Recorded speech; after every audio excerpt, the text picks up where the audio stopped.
Se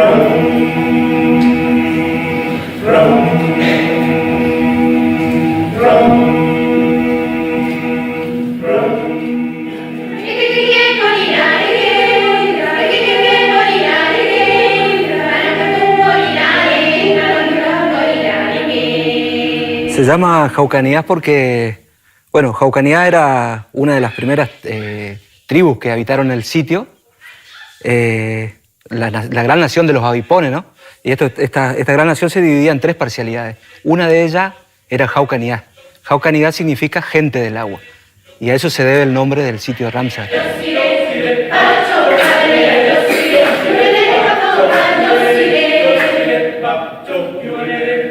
Nací en el sitio. Desde mi abuelo, mi viejo, en realidad toda mi familia es nacida acá en el puerto, digamos. Y nada, y mi relación con el sitio desde muy chico, digamos, desde las primeras salidas, teniendo 5, 6, 7 años con mi viejo a la isla, ¿no es cierto?, a la pesca, a la caza.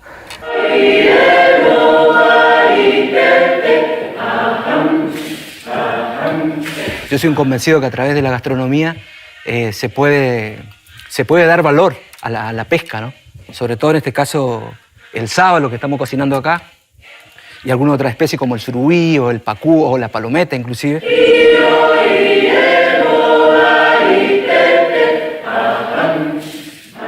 Este sábalo que estamos cocinando sí fue fijado. Mira, la fija era un método de pesca que se utilizaba antiguamente, ya los primeros habitantes, los Jaucanigás, que eran los pescadores, ellos utilizaban este método de captura, que es un palo que podría ser desde un sauce, un aliso o una tacuara, ¿no?, de aproximadamente 1 o 2 metros, y en la punta tenía una chuza, como un arpón sería, se lo hacía a veces con algún hueso o algo tallado, y los pescadores ahora, un poco más en la actualidad, ellos lo empezaron a utilizar con otro tipo de material. O sea, el instrumento es el mismo, nada que se fue modificando a través de los tiempos, ¿no? Es muy curioso esto y muy, muy interesante este método de captura que tenían los abipones, porque no era un método muy, muy invasivo contra el recurso, digamos. Ellos, por ejemplo, podían cazar 1, 2 o 3 lo que ellos necesitaban con el arpón, con la fija, ¿no es cierto? A diferencia de otros métodos de captura como las redes, por ejemplo, que atrapan grandes cantidades, inclusive otras especies. La particularidad que tenía esta fija era que podían cazar o el sábalo, o el surubí, o el pacú, o el dorado, digamos. Entonces tenía esa ventaja de poder seleccionar. Garzas viajeras, novias leves del azul, con rumbo norte salpicando el cielo van. Y aquí mi río pescador muestra su vuelo, como si fuera un pañuelo que enero lavando está. En realidad lo que estamos tratando en Jaucanigás es de establecer no un modelo de conservación estricta como puede ocurrir en un parque nacional, en donde se conserva excluyendo las actividades de las personas. En realidad, el modelo de Jaucanigás es un modelo en donde nos preocupamos por la sostenibilidad del ambiente, pero también de las personas que viven en él, en donde isleños, comunidades aborígenes, pescadores y gente, ganaderos también, gente que tiene una adaptación al uso del sistema a través de una cultura que es generalmente tradicional, pueda seguir obteniendo los recursos, pero lo haga de una manera, digamos, que sea sostenible, que no se extingan los recursos, que no se terminen. Y eso depende bastante de la actitud que tenemos. Esa era una actitud que era frecuente en otras épocas y que hoy tenemos que recuperarla. Bandera al viento, lienzo rubio del trigal, se mece suave en ondas de oro y al volver, buchonas grises, las torcasas en el río, antes de volver al nido van de su cauce a beber. Si ustedes recorren el río Paraná y lo ven, van a ver que hay bosques de distintos tipos, por ejemplo, de sauces, de alisos, selvas en galería, donde, por ejemplo, viven monos. Y en el sitio Ramsar, por ejemplo, es el lugar más diverso de Santa Fe. hay más de 800 especies de plantas distintas. Esas plantas están en distintos ambientes. Por ejemplo, en los humedales encontramos los camalotales, el carrizo, el irupé.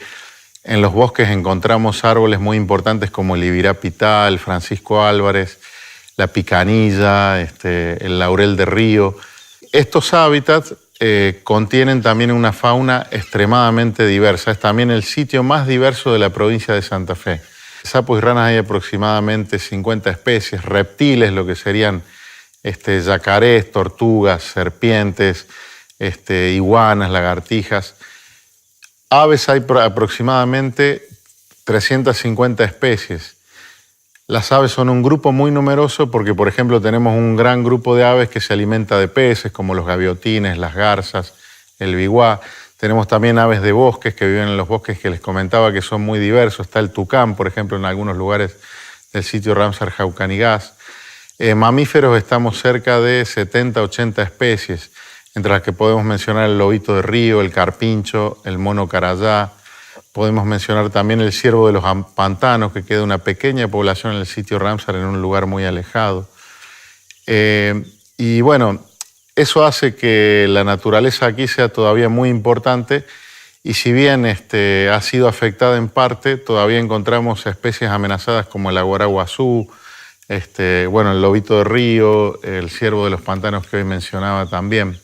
Y en un bendito apretado entre las totoras, aquí abajo llora y llora el gurí de la chana. Entonces podemos decir que hay tres patas.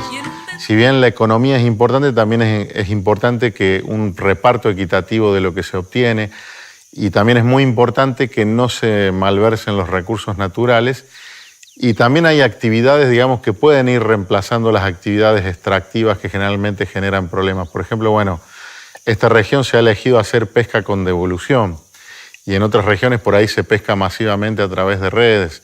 En esta región se está eligiendo hacer un turismo relacionado con la naturaleza, que podemos llamar ecoturismo si beneficia al ambiente, no destruye el ambiente y además beneficia a los pobladores locales, quienes serían los principales que lo podrían desarrollar. Por ejemplo, ahora estamos concluyendo un plan de ecoturismo, turismo sostenible, un plan de manejo de flora y fauna, donde, por ejemplo, planteamos cuáles son las especies que corren más riesgo, qué medidas se deberían tomar. Hay un plan de pesca también que se está desarrollando para que la pesca sea sostenible en el tiempo. Hay un plan de manejo de ganadería y de pastizales que tiene que ver con utilizar ese potencial que nos dan las plantas que forrajean el ganado aquí, pero a una carga adecuada como para que no se modifiquen grandemente los ecosistemas. Un plan de manejo de bosques también en donde el objetivo es que se conserven estos bosques, digamos, para las generaciones futuras. Estos planes de manejo serían como, básicamente, una serie de prácticas amigables con el ambiente y recomendables para que la gente, obviamente, siga de manera voluntaria y para que los municipios, las comunas, quienes explotan el lugar, extraen recursos o quieren hacer turismo, conozcan las características del sitio y adapten sus actividades a las características del sitio para que no pierda calidad o incluso mejore, que también se puede mejorar en varios aspectos.